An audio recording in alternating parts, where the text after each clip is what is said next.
Okay, everybody, welcome back to the Dana Buckler Show. My name is Dana, and my God, I just realized I remembered to do the introduction. Bill Searcy, welcome to the Dana Buckler Show. How are you? Dana Buckler, thanks for having me. Yeah, thanks for having me. I just realized that this is the first time we didn't forget to do the introduction. It's amazing. At the beginning. It's a business trip today. Let's get right down to business. Listen, no frills. Let's get right to it, okay? Serious. Let's cut the excess off. I'm going to turn my hat around backwards. All right. Oh, like Lincoln Hawk in Over the Top.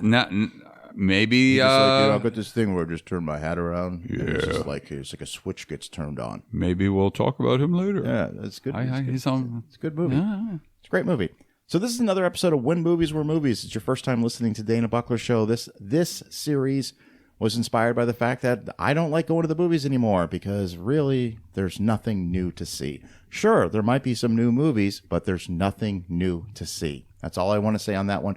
So what we want to do is we want to take a look at movies that were released in the 70s, 80s, and 90s, and some that might have been in the early 2000s, back during a time when movies were actually movies, back during a time when you could go to the movie theater, see an original story. It had a beginning, middle, and end, and you weren't left on a inevitable cliffhanger saying, I can't wait for the next one. It was just a movie. Like a real end. Like a real end. Yeah, like that's it. So what we do is I invite guests to come on. I ask them to come up with a list of movies that they think qualify for When Movies Were Movies. I have no notes in front of me. My iPad is closed, and I'm just going to offer real-time commentary without knowing what is on the list. Bill, you've been on this show numerous times. You're a regular on When Movies Were Movies. Let's roll right into it. What you got? Gotcha. So thanks for having me. For the record, Dana's iPad is closed. Am I allowed to say what those are? Yes, absolutely. He has 2 Diet Cokes in front of him. One's probably empty. Oh, yeah. I've got bamboo floral candle that he lit for me and 2 microphones. That's right. That's it. And sunglasses on, and we're on a mission from God. That's right. So, and it's night. What? Sunglasses on, and it's night. Half a pack of cigarettes, full tank of gas. There we go. Great movie. So I should know that. It's one of my favorite movies. All right. So criteria. I always have some sort of criteria. You always have some criteria. Okay. Yes. So mine this time's going to be one little section of a couple movies is male lead that are very famous actors that are well known for another movie, not these. Okay. Oh, okay. Whoa, that's interesting. Okay. So they're almost too well known for one movie or series of movies, and this is a movie that they're the lead actor in that probably gets overlooked. All right. I like this. Let's go. And then I have 2 or 3 female lead movies that just back in the 80s, 90s, 70s, 80s, 90s, you probably don't even realize that they were in a movie back then. This sounds to me like it might be a little challenging. Okay, good. I'm excited. All right. What's the first one on your list? Let's start with the boys. All right. Hints.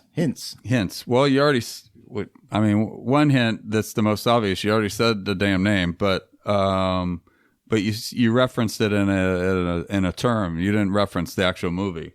But let's see. So male lead. Okay.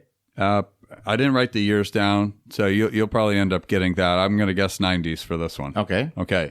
And the production company, kind of, if I remember correctly, is more of a Chuck Norris type. All right, so we're talking about a Canon Films. Yeah, I think so. Okay. Yeah. And the movie that he's more famous for is, let's see, he's famous for 2. Okay. He's famous for Rocky and Rambo. Yeah. All right. I can tell we're talking about Stallone here. And so I went to the movies to see this. The opening scene is a little dramatic. Okay. I know you already know the movie. And does the opening scene involve a grocery store? No. Okay. No. All right. The opening scene. So it's not Cobra. No, it's not. Okay. All right. I like where your head was. Well, I'm thinking Canon Films. I get it. Okay. So maybe I screwed up a hint, but I don't think I did. The opening scene is a tragedy. Yep. And you weren't expecting. Oh, and you don't expect. 1993. Here we go. So this is not Canon Films. All right. This is Carico Pictures. Okay, I knew I'd screwed up. So that's all right. No, that's all right because this is 1993. This is directed by Rennie Harlan. And you are talking about Cliffhanger. Yeah. Yes, Cliffhanger. Great movie. Let's go. Let's go. So, we're talking about Sylvester Stallone. Yes, Stallone. So obviously Rocky and Rambo, but he's not known for this movie. Oh, well, this is a big... Did well, though. This is a big movie. So Cliffhanger is... It falls into the category of the... it became kind of a pun to say that a movie was Die Hard on this. Uh-huh. Under Siege is Die Hard on a boat. Passenger 57 was Die Hard on a plane. Speed was Die Hard on a bus. Well, Cliffhanger affectionately got the title of Die Hard on the Mountain. Sure. But putting that aside, Cliffhanger, kick-ass movie. Yeah, right. So Thanks. you have Sylvester Stallone. He's a rescue mountain ranger. Like rescue in the guy Rockies, in the Rocky Mountains. Yes. Ironically, this movie was all filmed in the French Alps. By the way. Oh, no shit. Okay. Of course you knew that. Why they didn't film it in the Rockies, who knows? Yeah, but know. For whatever. We could look that up another day. So basically, there is a tragic thing that happens at the beginning of the movie, which we're going to keep it spoiler free. Sure. And historically, you don't get that right out of the gate, right? No. In fact, you're like, oh, crap. In fact, you expect it involves a mountain rescue. Yeah, right. You actually expect the rescue to happen. Sure. Because even that would have been dramatic enough. Because it was really, really edgy. And a lot of practical effect. That's why some of these movies. So what happens is you have a treasury plane which is hijacked in an incredible sequence involving two planes that they shot. What a for scene! real. That was cool. That was shot for real. All right, yeah. Okay, great scene. So they've stolen $100 million. The plane crashes. The suitcases with the money get lost, but they've got tracking devices. And the bad guys, led by diabolical John Lithgow, have basically kidnapped Stallone and Michael Rooker and force them to help them find the money. And it's just a phenomenal action movie. Good, yeah, absolutely. Yeah. But it's an important movie for Stallone. Tell us why, Dana. Because Stallone was on a bit of a downward trend. Is middle Rambo 3-ish time? So where is this Rambo at? 3 is 88. Okay. Rambo 3 is successful, albeit not as successful as, say, a Rocky 4 or a Rambo First Blood Part 2. But also in this time, you have Cobra 86, you have Over the Top 87. Now, we love Over the Top here at the Dana Buckler Show. We're big fans of that movie. I know, we already referenced it today. It was not a financially successful movie. It's like a cult classic kind of thing. It did well enough on home video, but look, I was 9 years old when that movie came out. I loved it. But it's really a drama about arm wrestling. It's that's all you got to say. Yeah, and then but also around this time he's going to do Tango and Cash in '89. That was good, though. Which is good. It's a great fun movie. Yeah. Fun movie. Also not hugely successful. Right. Right around this time he's going to do Lock Up. Okay, one where it's a prison movie.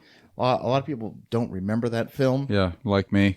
But then he's going to do two movies. He's going to try to do two comedies. And neither of them, to say they weren't financially successful is not correct. They were box office bombs. Okay. One was called Oscar, all right, which was directed by John Landis. Okay. And the other one was Stop or My Mom Will Shoot with Estelle Getty. Ouch. Now, famously, Arnold Schwarzenegger tricked Stallone into making that movie by letting it know, because they were in huge competition with each other. So Schwarzenegger had his people kind of leak out to Stallone's people that Arnold was interested in doing this movie, Stop or My Mom Will Shoot. And Stallone went ahead and secured it real quick, but Arnold actually had no intentions of doing that. What a bluff. Yeah. What a bluff. So he's had a couple movies that really, people were like, no, Stallone's kind of done. Yeah, he's losing it. So two movies are going to come out in 1993 that are just going to re-energize his career. One is Cliffhanger, and the other is Demolition Man. Oh, absolutely. And both of those are phenomenal movies. They're great. Great action movies. Cliffhanger's amazing. And I mean, I like that it's a practical effects movie that... there's a little bit of CGI. A little, but not a lot. But not a lot. And good chase scenes. It's got everything you want in an action movie. And you got a strong... Like we've talked about on the show in the past, the bad guy is a character. You got to have a charismatic he's an entity on his own. Absolutely. Yeah. And Lithgow. That was started with Hans Gruber in 88. And then it was like the formula said you have to have a charismatic bad guy. Yeah, and you get that in this movie. You do. Yeah, and Lithgow's great. Lithgow plays the best bad guys. Remember the movie Ricochet? Oh, absolutely. I mean, come on. Awesome movie. Come on. I mean, that's a heavy movie in scenes. I love Ricochet. Very heavy. Yeah, exactly. Who's the bad guy in what's it? The Last Boy Scout. Isn't there another big bad guy in that, or no? Am I off on that? Because that's Damon Wayans. That's Damon Wayans and Bruce Willis. And Bill, I don't think I've seen that movie in 20 years. Right. I can't remember. I'm probably thinking Ricochet. Yeah, Ricochet. Yeah, that's awesome. So Cliffhanger, excellent. There's movie. one. Highly recommend. Watch. Recommend. I'm just trying to pick movies that have like big actor roles of movies maybe you didn't see or didn't know, and they're just not known for them. So that one, hopefully, if you haven't seen it, I think you should watch it. It's more than 30 years old. There's a whole generation hasn't seen it. That's a strong recommendation. All right, number 2. All right, go. Hints. You're right. Hints. Let's go. Hints. And I should write down some hints because the obvious hints are usually too much. Okay. All right, I'm going to just say city. City. Okay, well, that's... Which could give it away. City, okay. Pittsburgh. All right. Hold on. All right. It's down to 2. I'm going to say 2 movies, and I want you to tell me if I'm correct. Don't tell me which one. Okay. Striking Distance, Sudden Death. What is Sudden Death? Does that answer your question? Okay. So it's neither of those. No, it's the other one. It's Striking Distance with Bruce Willis. Right. So obviously more familiar with Die Hard, and everyone that listens to the show knows what Die Hard is, and I bet 70% have not seen Striking Distance. You ready for a confession? Go. I'd love to be able to rattle off a bunch of stuff about Striking Distance. I've seen it one time. Wow. This would have been in the early 90s when it came out. I went to the movies. And I don't remember much. Here's what I remember, okay? Somebody really good looking at a young age in it. Who? Sarah Jessica Parker. Sarah Jessica Parker. This is before This got to be her first movie. Before Sex and the City. Oh, yeah. She looks like, she's in her 20s. Here's what I remember. And I'm just thinking out loud here. He plays a police officer who like patrols the rivers. Yeah, so he's a cop from a family cop. Like his dad was a cop and just kind of had some rough goes, had some bad beats, and maybe something happened to him and he's been relegated. He hasn't now he's just patrolling. He's like patrolling. He's a burnt out police officer patrolling the river where nothing ever happens. Right. Well, they're busy. Well, they're busy. It's actually busy. It's just like, lower level looked at. Like they just kick him out to the river. But obviously a great cop, well respected. It's just that I can't remember, and I just watched the damn thing, but I can't remember if he had alcohol problem or if he had family problem or if he anyway, down in the dumps kind of, and that's why I remember there being a really cool chase sequence in there. There's a lot of boat chase scenes. Yeah. And it's one of those where you don't know. It's a serial killer movie. Okay, all right. And he's trying to figure out who it is, and obviously, all the killings, they're dumping the bodies in the water, so that's why he's involved. I'm glad you brought that up. Yeah. I'm going to put that on my short list of movies to try to watch this week to revisit. And so you remember the old probably 80s? You remember when Miami Vice came out? Sure, yeah. There was that other show that came on after Miami Vice, Crime Story. See, I don't remember that. All right, so Crime Story came on after, and that was kind of like a mobster type show that always was on after Miami Vice. And the lead guy in Crime Story he's the other cop. There's a ton of people in this movie. Oh yeah, yeah. Awesome. But anyway, good cop movie. It's hard to not think of Die Hard when you're watching it. Sure. But by this point, he's already done 2 Die Hard movies. Yeah. But he's also done Hudson Hawk. Yeah, that didn't go over well, right? No. Not a big fan of that film. So anyway, great movie, good acting, good story. And if you're a fan of Bruce Willis, I can see you definitely wanting to watch this. And I'm just guessing most people don't know about it. Yeah, no, I haven't thought about it in a long time. Yeah. I don't have any negative things to say about the movie. I don't remember disliking it. I just remember watching it, and honestly, that falls into the category of a movie I need to see a second time. And it probably didn't get a lot of ratings, like higher than you'd want, because it's just following. It's not Die Hard. It's not Die Hard. That's it. Like Dennis Farina is the actor that's from Crime Story. That's and then Tom Sizemore's in it. Yeah, these are all good actors. And then the other angry, like sidekick guy that's always in a lot of stuff, Brian James. Yeah, you'd recognize that guy. Robert Pastorelli, Tim Busfield, John Mahoney. Tim Busfield. Yeah, people always forget he played Poindexter in Revenge of the Nerds. And wasn't he in 30 something? Was that the guy from 30? The old team. Yeah. So anyway, I just think it's good action. Rowdy Harrington's the director and writer. Okay. Let's stop right there for a second. Rowdy Harrington. There you go. Rowdy Harrington. I'm looking at notes. Dana's not. Rowdy Harrington. You ready? Yeah, go. So right around this time, he directs a movie with Cuba Gooding Jr. and James Marshall called Gladiator about underground boxing in Chicago. All right. Okay.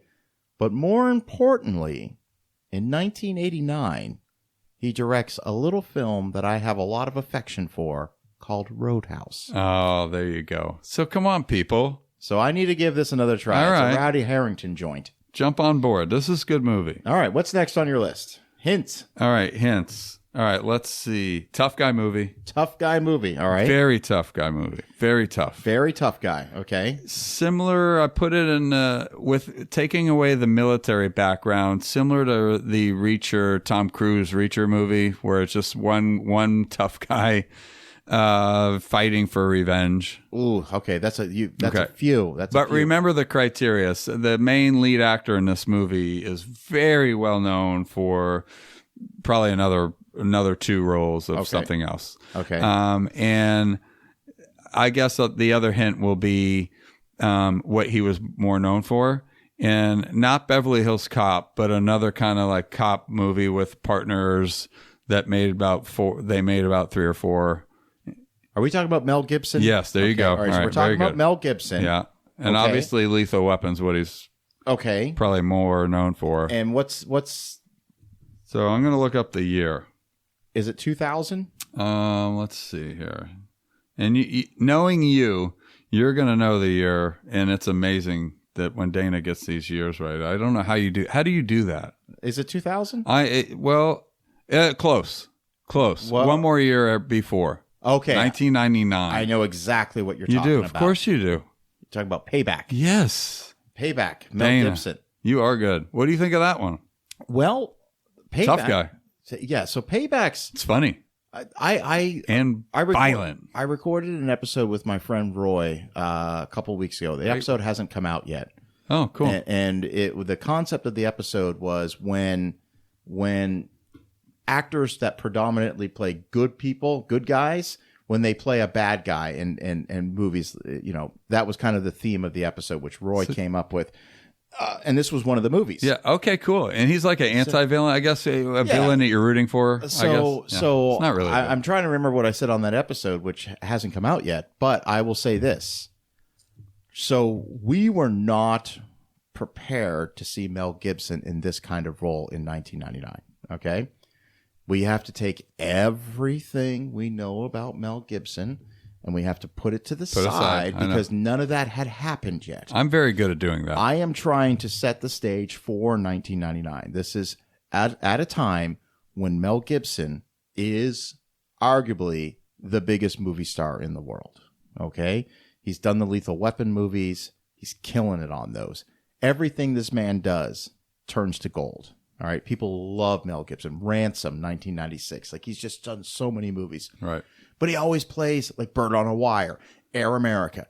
He always plays a likable, charismatic guy. Yep. That is not the character in Payback. Nope. All right. So Payback, he is out for revenge, but he's also out for a very specific revenge, and a specific amount of money. $70,000. But they keep wanting to give him $140. And he doesn't want that. So all I can say is be prepared when you go into this movie. It's a dark comedy, okay? It is also horrifically violent in some scenes. Oh, yeah. Oh, horrifically. Like turn your head a little, like if you don't... I worked part-time at a movie theater in 1999 for a couple of months, just part-time. And there were 2 movies that came out while I was working at this movie theater that I saw people, you could look at the individuals when they were buying their tickets and you could say, they're not going to make it through this movie. Yeah. They are going to walk out of this film. And it got to the point where the management at this movie theater were telling guests before they bought tickets to these 2 films, and I'll tell you the other movie in just a moment. Okay. Before you buy this ticket, just understand that this movie is incredibly violent in scenes. in some scenes. And when they talk about the other movie, they would say, before you buy this ticket, please understand that this movie is very disturbing in scenes, and we do not offer refunds. I have two other. I have two in my head. One of them was Payback, Okay. and the other one was 8mm with Nicolas Cage. I have two other ones. Okay. All right, what were two other ones that? I think Monsters Ball. Yeah, that's 2000, kind of surprised 2001. Yeah, surprised people. Yeah. And then my funny story I've told on the show before is Bad Santa, where people think it's like a family Christmas movie. Ooh. That might be the farthest from a family Christmas movie. Without fail, people were walking out in droves in 8mm. Yeah, And people were walking out in Payback.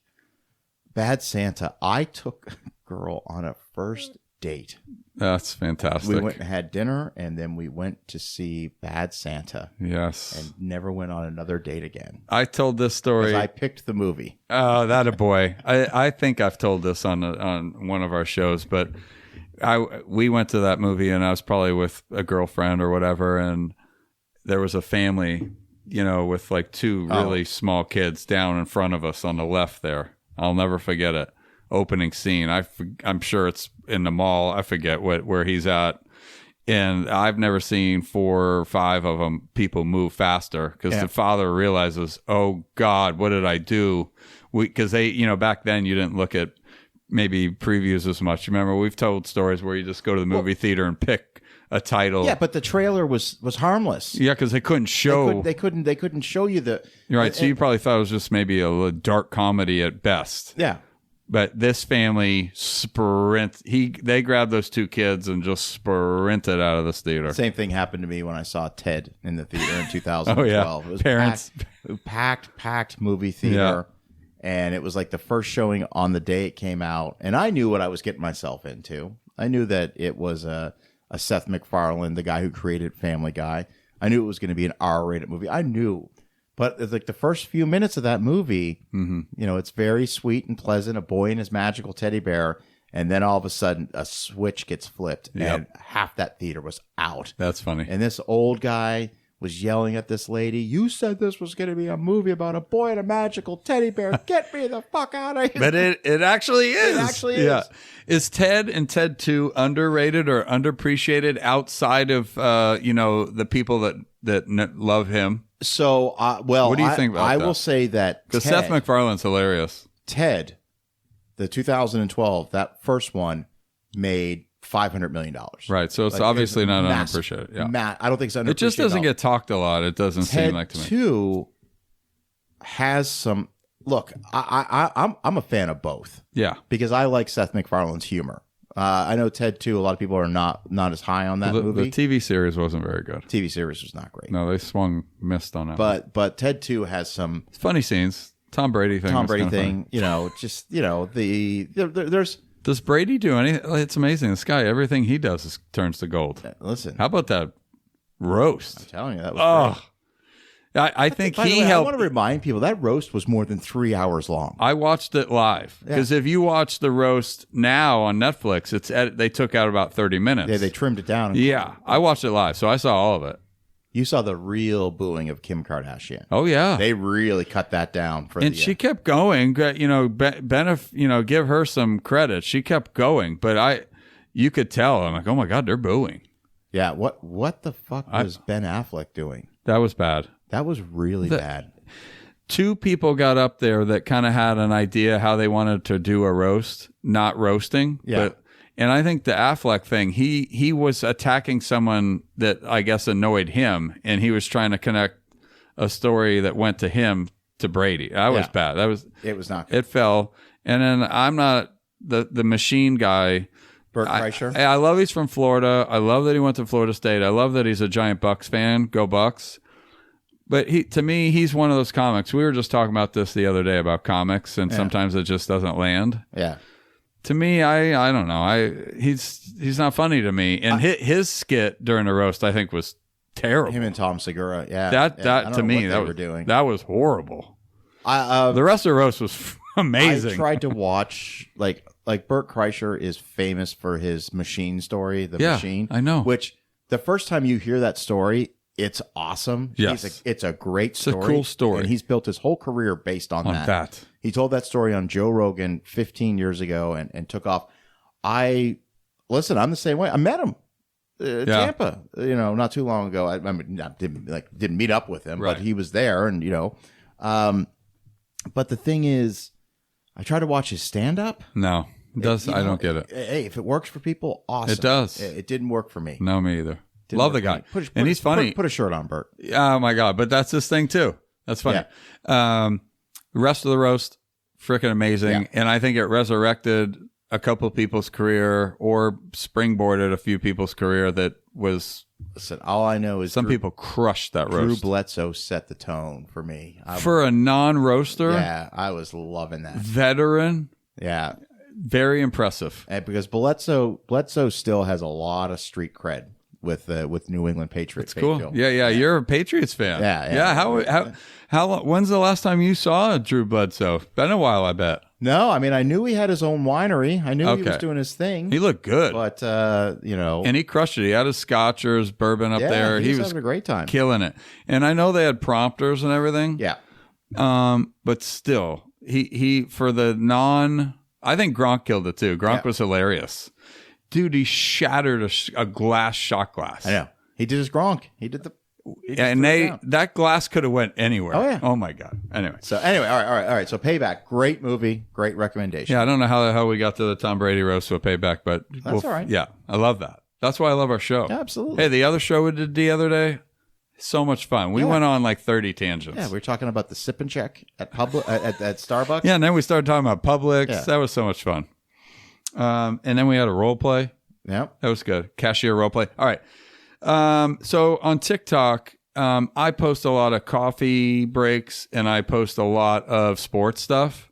And I had put one TikTok. I put the Dana Buckler Show. I try to reach another audience because I might have a couple thousand people, a few thousand people follow me. So I put on there Dana Buckler Show. Any recommendations?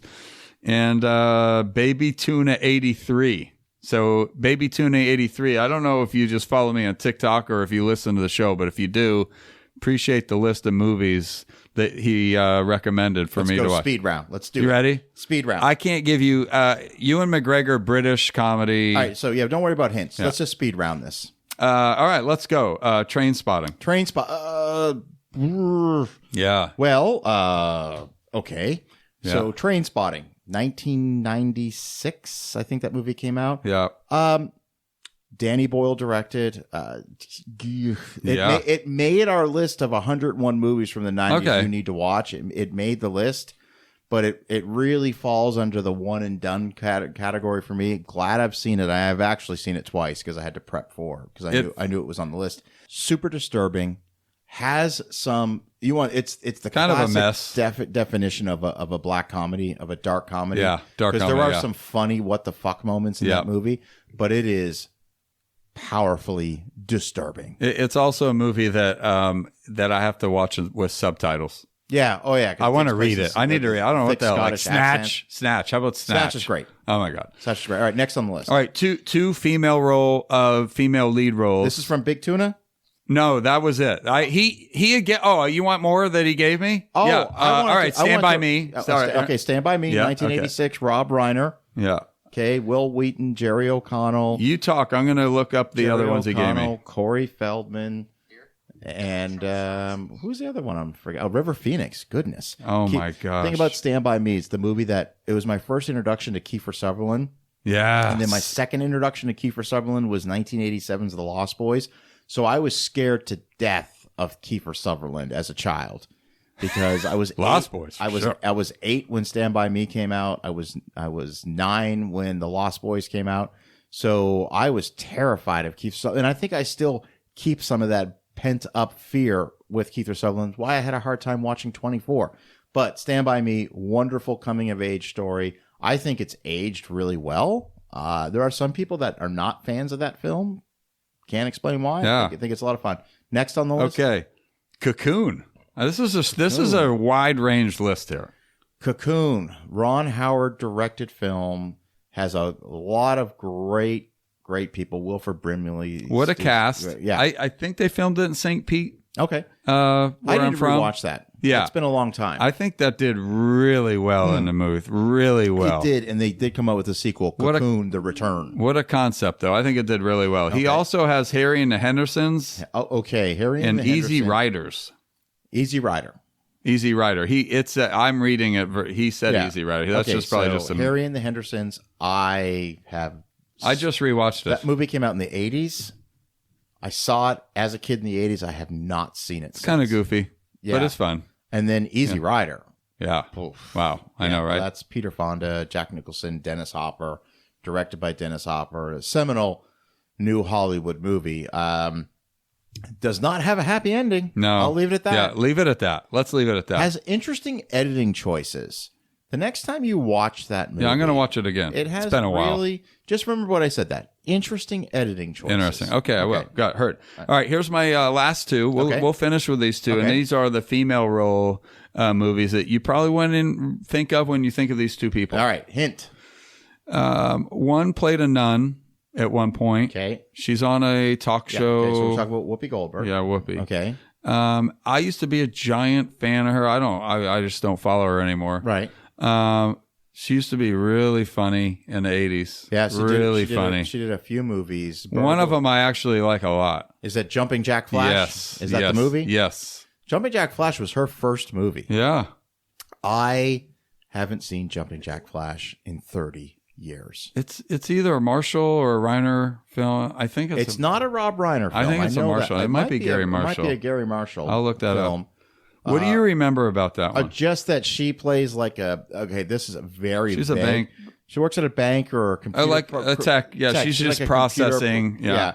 And she ends up talking with like a British spy or something like that. Yeah, he gets stuck in another country. He's like a behind the scenes spy that that he's stuck somewhere that you don't know. And the only way he could communicate was he just found a way to communicate through the computer system, and it ends up being on her computer. Yeah, because she had a glitch in her computer, so she's talking to him and gets into this whole thing, trying to get him back. I can't. It's better than you think. No. Yeah. I remember seeing it about too young, way over my head. She's funny. So this is another one this is the other thing. You know how kind of some of the early Eddie Murphy movies highlight him as a comedian? Yeah. This is highlighting her as a comedian. All her best things that she did is in this movie, being funny. Let's not forget she won an Academy Award for It's Penny Marshall. It's Penny Marshall. Okay. She won an Academy Award for Ghost. Okay. Oh, she's so good. So color is Color Purple or no? Is she not in that too? She is in the Color Purple. Huh? Jumping Jack Flash was her first starring role. Got it.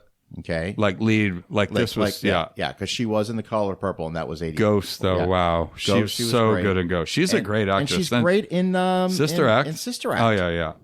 So this kind of falls in that theme that I was doing earlier with the guys, and I got one more female role. Well, Jumping Jack Flash is a movie that I need to revisit. I love it. I need to rewatch it. Obviously, zero special effects. Oh, sure. Great story. A lot of fun. What a good recommendation. Thanks. I love Jumping Jack Flash. Yeah, I'm going to watch that tonight. All right. I got another one. All right. Is a massive, massive historical musician, female, one name. Okay. Better in the 80s, still good in the 90s. Now, not sure. So we're talking about Madonna. Yes. Okay. And she's been in some big movies too. She's not known for this one. She's not known for this one. And this was probably her first one too. So is this Desperately Seeking Susan? Yeah. She's funny in this. Have you ever seen it? Never seen it. I've never seen it. So I'm familiar with it. Interesting concept. Okay. So is it a case of mistaken identity? No. Okay.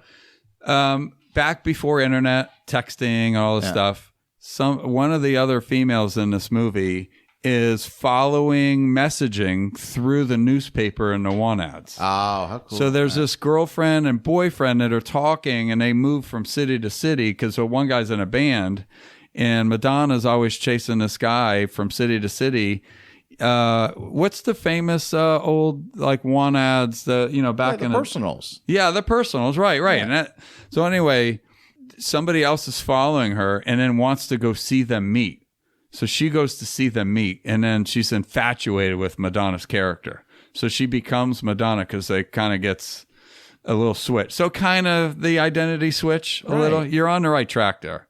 And then somebody else is famous that's, in that too. It's an Arquette. Yeah, there you go. Right. It's one of the Arquettes. Yes. Rosanna or... No, not Rosanna. Patricia? No, it's not Patricia. All right, hold on. Let me see here. It's one of the Arquettes. I remember that. Just don't remember which one. It would help if I could spell desperate. How do you spell desperate? If you spell desperately, you should be able to figure this cast out. There it is, right? Rosanna. Okay. Yeah, Rosanna. Yeah. So Madonna's funny, great actress, good story, unique story. Actually has a beginning, middle, and end. You could have a sequel actually. The way it ends, but you should watch. Did you say you saw this or no? No, I've never seen it. I think it's a lot of fun. We're getting into the meat of we're getting movies deep. were movies. I know. I'm getting deep. I am trying to get deep. So there's going to be some ones, and there's a whole episode I want to do.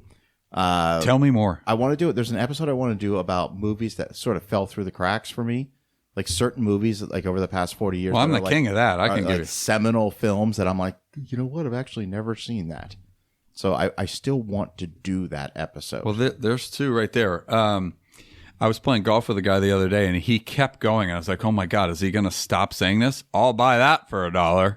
Yeah, it's RoboCop. Yeah. 1987. This guy said that every time he hit a ball. I'm like, golly, dude. Not RoboCop. Yeah. Not referencing RoboCop. During a golf round. Oh, God, that must have gotten annoying. Well, when there's 18 holes, yeah.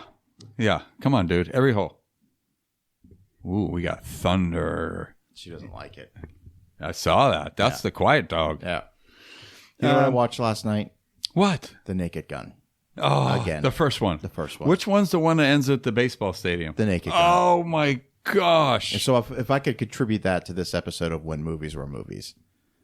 That's a movie I got a headache from laughing too much. I know we did the comedy draft years ago, a few years ago. I miss our drafts. Me and Danny. I think I might be ready to proclaim The Naked Gun as the funniest movie I've ever seen in my life. No way. Like, I was watching it last night, and it's so unbelievably funny, and it never stops. No, there's no opportunity. Better pause it if you're going to go to the bathroom. The jokes are a mile a minute. Sure. And it lands. It just lands. And it still lands now. It still lands now. It's 80 minutes long. No way. It's so quick. I'll tell you another good, like with that one, when the next one was coming out, you were waiting for it to come out. You were so pumped to see all the new jokes. The end of that, because I played baseball, and when he calls up first strike, so he's but he's the umpire. Well, they throw the first pitch, and they all look at him to say what's he going to call it? And he doesn't know what to do, right? He just goes strike, and everybody starts going crazy. And he goes, "Oh, this is good. I should say strike." And then he calls strike 2 before the ball hits the. It's not even crossed the plate yet. He's like, right. Oh my God! He starts dancing. He did a moonwalk, obviously. But when he sings the national anthem as Enrico Palazzo, and he doesn't know the words, and he starts humming, doesn't he? And he goes, and na. He says bunch of bombs in the air. Oh. And when he finally gets revealed, the umpire saved the Queen's life. And George Kennedy goes, that's no umpire. And he takes his mask off. Yes. And the mayor goes, Drebin. And someone in the crowd goes, hey, it's Enrico Palazzo. It's the best. Oh, so funny. Yeah, I just... OJ. Yeah. So that was... R.I.P., I guess. Sure. I don't know. Yeah. I don't know. What do you do with that guy? I don't know. Did he have like 3 lives? Two careers, 3 careers. Well, that's interesting. He had 3 different chapters in his life. Yeah. So football. Well, he had to start with football. Well, I guess he had 4. Yeah, right. No, I'm gonna say 3. One can't take away the athletic career. One is the football into acting career, the Hertz Rent-A-Car commercials, all that stuff. He's Nordberg, and and then obviously the tragedy that happens in '94. Yeah. He's acquitted a year later, and then so he's got his post-acquitted life, and then when was it? 08, 09. He, gets arrested, gets sentenced. He gets sentenced to like Yeah, he was in jail for a while. 24 years in prison, but he ends up getting parole. How did that one? What happened? I forget. Was it taxes? No. Okay, and it's always taxes. People are listening. But hey, what a chase scene! The most famous white Bronco chase scene of all time. By the way, I where you were when that happened. Oh yeah, I remember. I was working at Blockbuster Video as an employee, and it was on the TVs. Yeah, no. Anyway, I remember. Go. But so from what I remember about that is, somebody allegedly was trying to sell memorabilia that had been stolen from OJ, and OJ got word where these individuals were. This all happened in Las Vegas, and so OJ and a couple guys went to this hotel room to confront the guy about getting OJ stolen goods back, and somebody in OJ's entourage had a gun, and so he was technically charged with kidnapping. What a weird story. Which kidnapping is a very, very serious offense. And he ended up getting like 20 years or something. He ended up getting parole after 9. He served like 9 years. But then he was famous on Twitter after that. Yeah. What a life. What a weird, strange. And then he announced that he had cancer like six or 7 months ago, and he was all like, I'm in remission. He just passed away. He just passed away like 2 months ago. What a weird life. Yeah. Well, strange. This is how we get talking about him, because I watched The Naked Gun last night. And then that's how our tangents go. He barely has any lines in that movie, though. He's mostly not much. Just laid up in a hospital bed. And he makes funny faces and stuff heroin, Frank, heroin. And he goes, I don't know, that's a pretty tall order. You might have to give me a few days on that. Which one is when he climbs up the ladder and she's handing him stuffed animals? That's the first one. Yeah. Yeah, that's nice beaver. Yeah, thanks. I had it stuffed. And she's the line where he goes, I saw some pictures the other day, and she's like, I was young. I needed the money. Isn't there like a James Bond thing where they go in and see all the new gadgets? Yeah, oh yeah, yeah. They're all the stupid gadgets. Yeah, the Swiss Army shoe. Yeah. It's a great. Oh yeah. I encourage people to watch it. It's Naked Gun's 80 so minutes. funny. It's not even an hour and a half. I know. Long. Come on. It took me 80 minutes to get here, for crying out loud. Exactly. I could watch it on the way home. So yeah, we got a heart out here, man. Yeah, we do. We got a heart out. I'm going to be recording another podcast. And Dana's busy. I feel blessed to even be like, on now. Man, listen, you're part of the show. I appreciate it. I love you. I love the listeners. I appreciate being here, Absolutely. brother. We have so much fun. And I got dinner and a movie Wednesday, so I'll get to see you Wednesday. That's right. I'm excited. We got to plan the TPC Awards dinner, which I got a bunch of surprises for you for that. I'm excited. TikTok, Dollar Bill Golf. I'm going to just start throwing my socials out there. Please. But it's pretty much DOLLABILL Golf on TikTok, Instacart, whatever, Instagram. I don't know. Whatever. Dollar Bill Golf. Love you guys out there. Appreciate it. Any comments, throw them my way. Send emails to Dana. Dana, go ahead. Go. Yeah, send me emails, thedanabucklershow@gmail.com. Reach out to me on Instagram @thedanabuckler. I'm on Twitter, X, whatever we're calling it. X. We got to get past that. Everyone goes Twitter, X, whatever. It's X. It's X. It's X. It's X. We're on X. That's it. He's not changing it. We will, Bill. It's always a pleasure. We'll talk soon. Thanks for the coffee. Absolutely. And my name is Dana Buckler, and thank you so much for listening.